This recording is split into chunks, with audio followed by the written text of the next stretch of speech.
اور عبوری set up جو ہے وہ انتخابات کروائے گا، اور فوج اس کو جو بنگلہ دیشی آرمی ہے وہ اس کو اوورسی کرے گی۔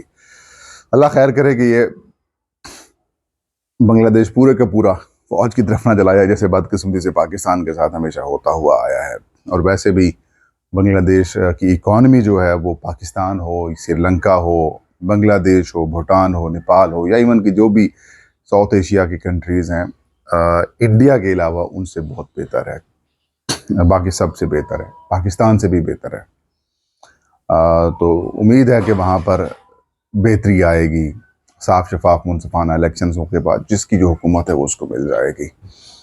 اب آتے ہیں پاکستان کے اندر۔ پاکستان کے حالات بھی کچھ ایسے ہی ہیں۔ اب پاکستان کے اندر بھی لابا جو ہے وہ پھٹنے کو ہے، لابا تیار ہے، لوگ پریشان ہیں، بجلی کے بل ہوں، آئی پی پیز کا معاملہ ہو، بدامنی ہو، بے روزگاری ہو، جاب اپرچونٹیز نہ ہوں، مہنگائی بہت زیادہ ہے، اور ایسے میں ناانصافی ایک ٹریگر کے طور پر سامنے آ رہی ہے۔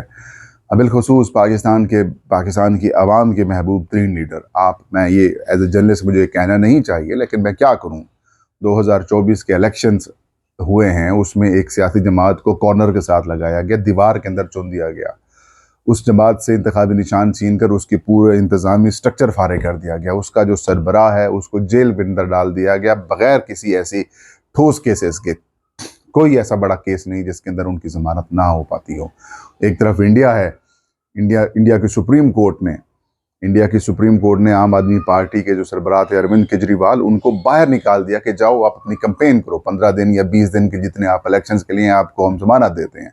دوسری طرف ہماری عدالتوں نے اسے پکڑ کر اندر کر دیا، اور پھر ابھی بھی 1 سال ہو چکا ہے، لیکن خان صاحب کی کوئی اتنا بڑا مقدمہ نہیں جس کے اندر ضمانت نہ ہوئی ہو، کوئی ایسا مقدمہ نہیں جس میں خان صاحب کو سزا ہو۔ اب خان صاحب کا جو سٹیٹس ہے قیدی والا نہیں ہے، اب خان صاحب کا سٹیٹس حوالاتی والا ہے، حوالاتی کو ضمانت مل جاتی ہے۔ اور ایسے بڑے سربراہ کو اور پاکستان کے سابق پرائم منسٹر کو آپ اگر اس طریقے سے رکھیں گے تو پھر آپ لوگوں کو مزید مشتعل کریں گے۔ تو بات ہو رہی تھی ایک ایسی سیاسی جماعت کے ساتھ جس کے پوٹینشل امیدواروں کی وفاداریاں تبدیل کرا دیں گی، جن کے امیدواروں کے نامینیشن پیپر چھین لیے گئے، جن کے اوپر 1985 کے بعد آپ نے بیوروکریسی زدہ ریٹرننگ آفیسرز لگا دیے، جنرل ضیاء نے لگائے، اور پھر جناب انوار اللہ کاکڑ اور جناب جنرل سید عاصم منیر صاحب جب آرمی چیف ہیں ان کے دور میں یہ آر او لگے، اور سکندر سلطان راجہ نے لگائے، اور چیف جسٹس قاضی فیض عیسیٰ کے دور میں لگے۔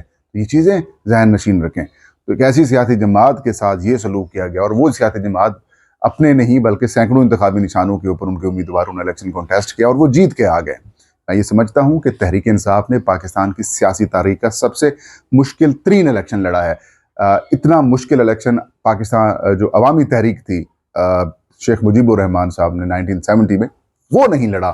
اتنا مشکل الیکشن کبھی پیپلز پارٹی نے نہیں لڑا، اتنا مشکل الیکشن کبھی نون لیگ نے نہیں لڑا، جتنا مشکل الیکشن پاکستان تحریک انصاف نے 2024 8 فروری کو لڑا ہے۔ ایک جلسہ نہیں کرنے دیا گیا۔ اس لیے کہتے ہیں کہ عوام کے مقبول اور پاکستان کی عوام کے محبوب ترین لیڈر کون ہے اس وقت؟ عمران خان صاحب ہیں۔ اس لیے کہتا ہوں کہ ان کو آپ نے جیل میں رکھا ہوا ہے۔ تو ٹریگر ہو رہی ہیں چیزیں۔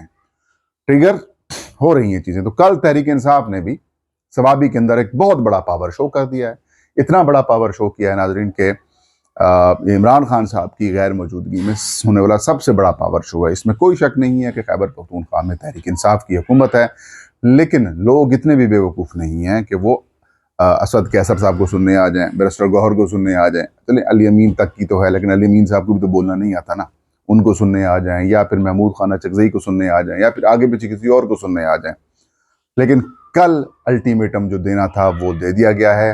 پنجاب کے جو صدر ہیں پی ٹی آئی کے حماد اظہر، انہوں نے یہ الٹیمیٹم دے دیا ہے کہ ستمبر تک اگر عمران خان کو رہا نہ کیا تو اس کے بعد گھراؤ ہوگا، اس کے بعد دھرنا ہوگا، اس کے بعد ہم لوگ سارے پنجاب میں داخل ہوں گے، اس کے بعد ہم سارے وفاق میں داخل ہوں گے۔ بات یہ کہ اسے پہلے بھی کیا جا سکتا تھا، لیکن ظاہر ہے گرمی بھی ہے اور خان صاحب کی بھی شاید معاملات نہیں ہیں، تو ستمبر بہتر ہے۔ آگے 1 آدھ مہینے بعد امریکہ کے الیکشنز ہو جائیں گے یا ہونے والے ہوں گے، اس وقت تو ماحول بدل جائے گا، اور تب تک یہ 2-2.5 مہینے جو ہیں یہ سارے لوگ پی ٹی آئی والے تیاری بھی کر لیں۔ لیکن میں یہ سمجھتا ہوں کہ پی ٹی آئی کو بھی یقیناً عوام میں ایک جوش و جذبہ آیا ہے، انہیں اندازہ ہو چکا ہے پاکستان کی عوام کو، بھائی ان کے پاس، ان حکمرانوں کے پاس پاکستان کے مسائل کا حل نہیں ہے۔ تو اس کا حل کیا ہے؟ حل یہ ہے کہ ان کو نکال کے پھر کس کو دیں؟ صاف شفاف الیکشنز کی بات کرائی جائے۔ تو خیر اللہ کرے پاکستان کے اندر بھی پاکستان کی عوام کے مفاد اور پاکستان کی عوام کی جو تمنا ہے ان کے مطابق حکمران ہے۔ اب حکومت اور بھی ایک وجہ سے پریشان ہے کہ سپریم کورٹ کے 2 ججز صاحبان نے ٹھوک بجا کے ایک فیصلہ جو انہوں نے اختلافی نوٹ ہے وہ جاری کر دیا ہے۔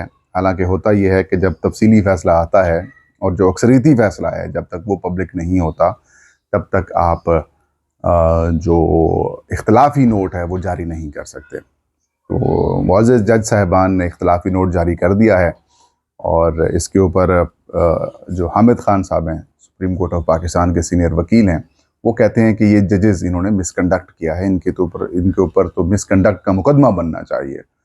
اور وہ سارا پولیٹیکل بیانیہ جو مسلم لیگ نون، Peoples Party, election commission of Pakistan یا پھر وفاقی حکومت کریٹ کرانا چاہ رہی تھی، وہ بنا کے دے دیا گیا ہے۔ شاید یہ بھی چیمبر ورک کی ایک کہانیوں میں سے ایک کہانی سامنے آئی ہے۔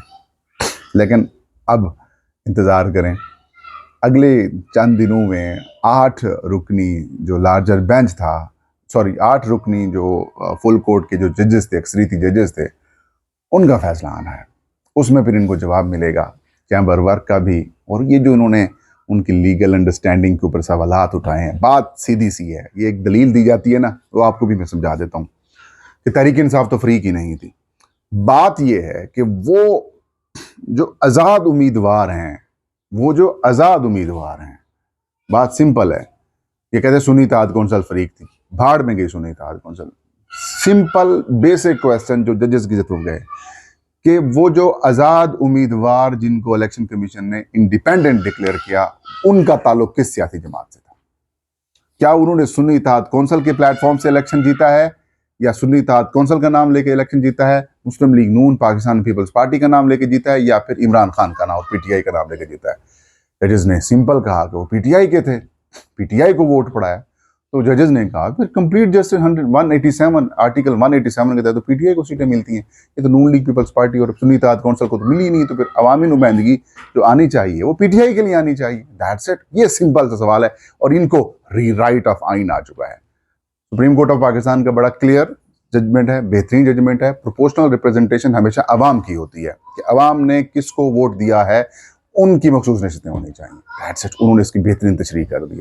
اب یہ ڈرامہ، تماشا، جانبداری، پی ٹی آئی فریق نہیں تھی، یہ ساری کہانیاں آپ تک آتی رہیں گی، لیکن اس کے اوپر کان نہ دھریں۔ اگلے چند دنوں تک 8 ججز جو ہیں وہ اپنا اکثریتی فیصلہ جلد جاری کر دیں گے، اس کے بعد ان تلوں میں بھی تیل نہیں رہے گا۔ جس طریقے سے اختلافی نوٹ کو یہ جعلی نوٹ کہا کرتے تھے، یہ جعلی نوٹ بھی ان کی ہوا میں اڑ جائیں گے۔ یہ تھا آج کا ویلاگ، فہیم اختر کو اجازت دیجیے، اللہ حافظ۔